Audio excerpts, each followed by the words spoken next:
Now, I decided that it would be a good idea to rewatch the whole Fast and the Furious franchise, and I'm only up to number 6 at the moment, but there are a few repeated patterns of, I guess, representation in these films that I thought would be really interesting to discuss. I will be using mainly examples from the first film in the franchise, which is called The Fast and the Furious. And I want to talk about how women are portrayed in this world.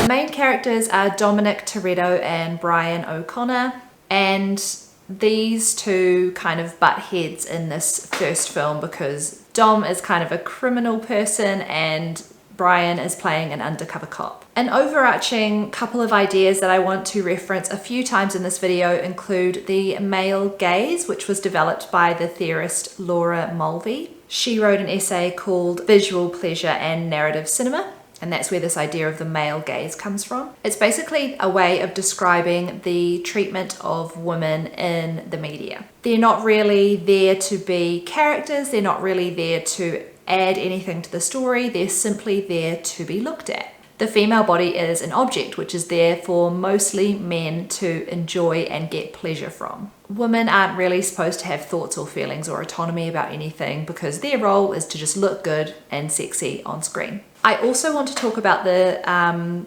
history of coverture as well, which is this idea of women being property. Women had no legal identity. They weren't actually beings, considered beings or independent beings in the eyes of the law. Legally, she did not exist as a person.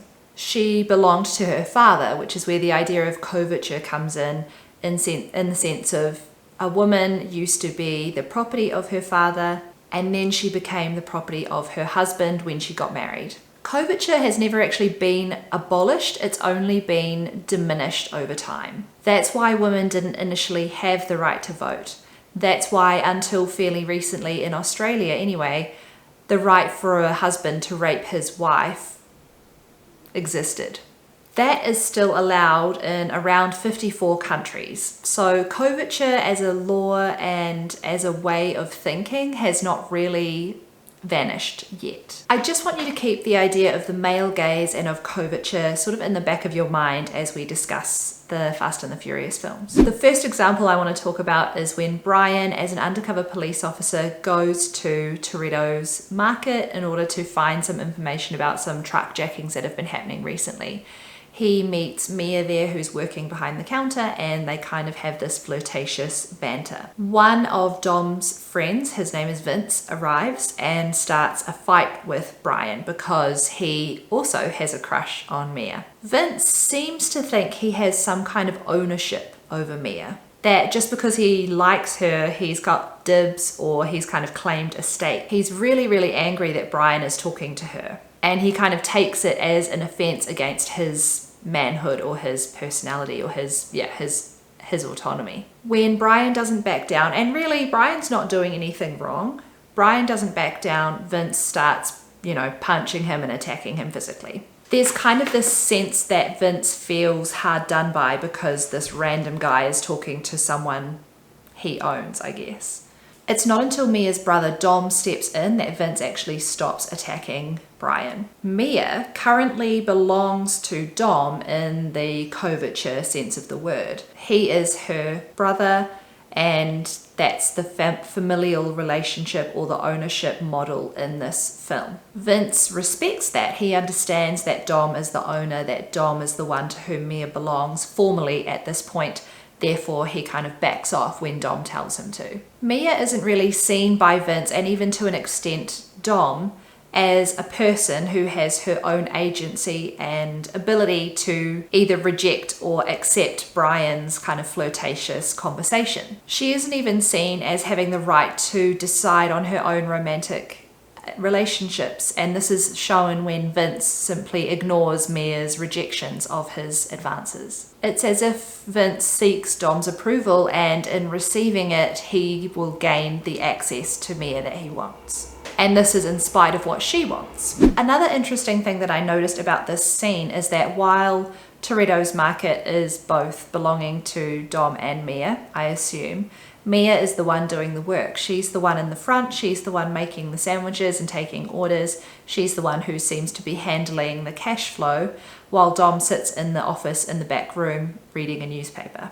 Mia seems to be submitting to Dom as the head of the household, and this also extends to her labour. In a practical sense, Mia is actually the one who is running the family home and business. Later in the film, we see Dom win a race and he hands the race winnings to Mia to look after. So obviously she's handling his personal finances as well. Later in the film, we also see a house party taking place, and Mia is upstairs in her room looking at some textbooks and taking some notes, so we assume she's studying. She's obviously trying to get some further education and do something more with her life beyond just racing cars. Again, after a family barbecue, she is the one who retreats to the kitchen and starts cleaning up and doing the dishes.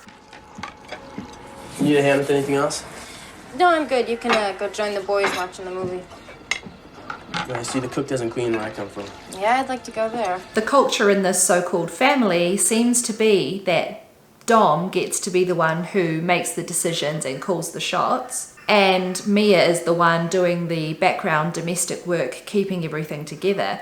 And ironically, Dom's decisions are the ones that are bad. They're criminal, and they're ultimately the ones that tear them apart as a family. Their friend gets murdered, Vince almost dies in a heist, and Dom becomes a fugitive by the end of this film. Mia is the submissive woman, you know, doing what she can to keep the family together, and yet she doesn't have the same respect or I guess clout that Dom has throughout this film and in the series. Wash my car when you get done. What was that? No, Mia. I'm talking to the punk. And wear your favorite dress, because when you're done, I'm putting you on the street where you belong, cutie.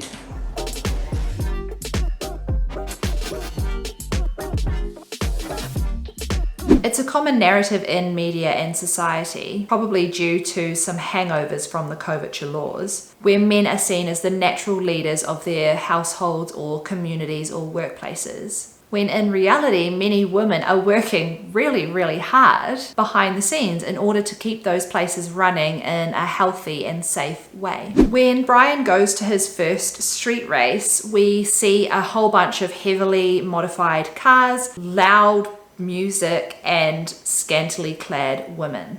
There are a couple of shots of just women's bodies, and there's one where the camera sort of pans up to kind of showcase these women's bodies. I mean, it's a pretty obvious example of the male gaze. In some of the shots of women, you don't even get to see their heads or their faces. It's all about their body. They're simply there to be looked at and enjoyed. What concerns me is that the women are all very, very thin. They're all highly, highly sexualized, and they're very much there to be admired by the men. Many men seem to grab the women, have their arms around the women, seem to be touching them all the time. And one of the women even has her chest fondled by one of the racers. Dom arrives to the scene and women kind of come to him, and he's holding one of the girls by the waist when his girlfriend Letty comes over, and she calls them skanks. Letty is also part of this patriarchal society or family where, you know, some women are seen as less than other women, and there's this kind of hierarchy and dominance that Letty gets to be at the top of because she is Dominic's legitimate girlfriend. Her power is only relative to Dom's influence or his giving her of that power. Dom clearly disrespects Letty as well by having this kind of flirtatious exchange with these women, even though she's standing right behind him. Again, he doesn't seem to think that women are people. He seems to think that they're objects to be enjoyed and that they don't really have their own agency, and essentially that their thoughts and feelings don't really matter. Interestingly, at the end of the race, Dom lifts Letty up and says, "You're my trophy." Clearly, he views her as a prize, as something to be put up on a shelf and admired, something that reflects his personal achievements and attests to his success. Dom owns Letty. She's a trophy. She's a status symbol for him. She is his possession, and so therefore it bolsters his identity as the leader of this kind of masculine group. This kind of behavior continues in the films later in the franchise, where women are constantly portrayed as sexualized objects under the male gaze. They don't control any of the narrative, they don't make any decisions. Women clearly belong to men and are only useful insofar as they are sexy. Fast and Furious 6 was released in 2013, so 10 years ago, and even then, Vince still seems to hold a flame for Mia, only begrudgingly accepting that Brian is a part of her life. There's also this lovely quote. In Storm Dreams. That ass and brains. Woman, you keep that up, I'm gonna be out of a job.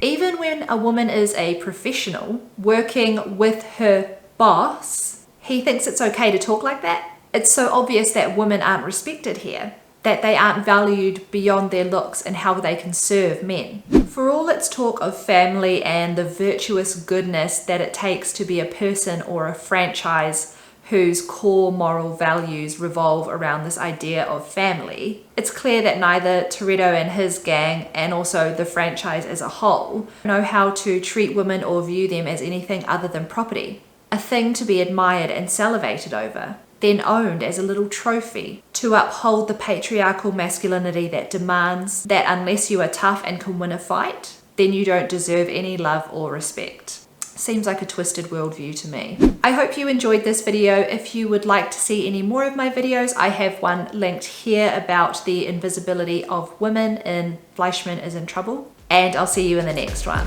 Bye.